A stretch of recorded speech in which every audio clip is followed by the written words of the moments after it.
அனைவருக்கும் வணக்கம். நல்லவங்களுக்கு சோதனை வரும்போது அது நமக்கே அந்த சோதனையாக உணர்வோம். அப்படி சமயத்தில் விஜயகாந்த் அவர்களோட மரணம், அதுக்கப்புறம் இப்போ சமீபத்தில் சைதை துரைசாமி அவர்களோட மகனோட இறப்பு செய்தி.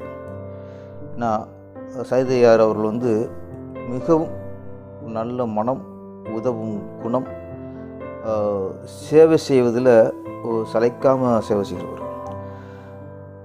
இன்றைக்கி நிறைய ஐபிஎஸ் ஐஏஎஸ் அதிகாரிகள் உருவாக்கி அதாவது படிக்க வசதி இல்லாமல் நல்ல ஒரு கல்வி திறன் இருக்கும், படிக்கக்கூடிய நல்ல அறிவு இருக்கும், வசதி இருக்காது. அவங்க ஐஏஎஸ் ஐபிஎஸ் எழுத ஆசைப்படுவாங்க. அவங்களுக்கான உதவிகளை செஞ்சு நிறைய பேரை உருவாக்கியிருக்கார். அது மட்டும் இல்லாமல் யார் உதவி போயிருந்தாலும் சரி அவருக்கு இயன்றளவு அதுக்கு உதவி செய்வார்.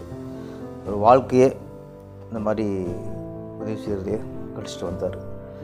நிறைய அவரை பற்றி கேள்விப்பட்டிருக்கோம். அவர் எம்ஜிஆரோட தீவிர ரசிகராக இருந்து, தொண்டராக இருந்து, ஒரு பக்தராகவே வாழ்ந்தவர். புரட்சித் தலைவர் எம்ஜிஆர்கிட்ட எல்லாருக்கும் பிடிச்ச விஷயங்கிறது அந்த வள்ளல் தன்மை, கொடுக்கும் குணம். அந்த குணத்தை அப்படியே இவர் எடுத்துட்டார். சிலர்கிட்ட சில நல்ல விஷயங்கள் நம்ம எடுத்துகிட்டு வாழ்க்கை பயணத்தை தொடருவோம்.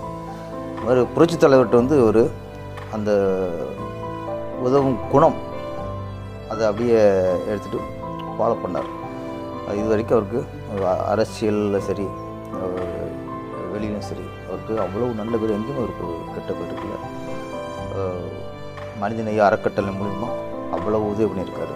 கூட இருந்தவர் ஒரு பையன், அப்பாவுக்கு ஹெல்ப்பாக, அதே மாதிரி அப்பா மாதிரியே அந்த அப்பா எண்ணம் போல் வாழ்ந்த ஒரு பையன். அவர் இறந்தபோது நம்மளுக்கு ரொம்ப மனசு வலிக்குது. ஏன்னா நல்லவங்களுக்கு சோதனை வரும்போது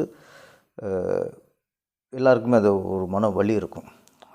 அந்த நேரத்தில் நம்மளுக்கு என்னடா அது கலிகாலமோ, கடவுள் இருக்காரா இல்லையா, இப்படி நல்லவங்களுக்கு பிள்ளையான சோதனை கொடுக்குறான், இதெல்லாம் நம்மளுக்கு ஒரு கேள்வி நிறைய வரும். அப்படி கேள்வி வைத்தால் அவர் நல்லவங்க வாழ்கிறாங்கன்னு அர்த்தம். சைதையாரை பொறுத்த வரைக்கும் நான் 2 மூணோட பேசியிருக்கேன். சிலர் அவங்க மட்டும் ஆரோக்கியமாக இருப்பாங்க, அவங்க ஆரோக்கியமாக இருப்பாங்க, அதை எப்படி கடைபிடிக்கிறாங்கிறத வெளியே சொல்ல மாட்டாங்க. அது ரகசியமாக வச்சுக்கிட்டே தான் மட்டும் நல்லா இருந்தால் போதும், நம்ம மட்டும் ஆரோக்கியமாக இருந்தால் போதும். சிலர் அப்போ தான் குண்டாக இருந்திருப்பாங்க, டக்குன்னு உடம்பு குறைச்சிருப்பாங்க. எப்படி குறைச்சிங்கன்னா ஒரு சின்ன ஸ்மைல் தான் இருக்கும், தவிர எப்படி குறைச்சாங்கிறது பதில் வராது. அது ஏன்னா அது ஒரு சுயநலம்.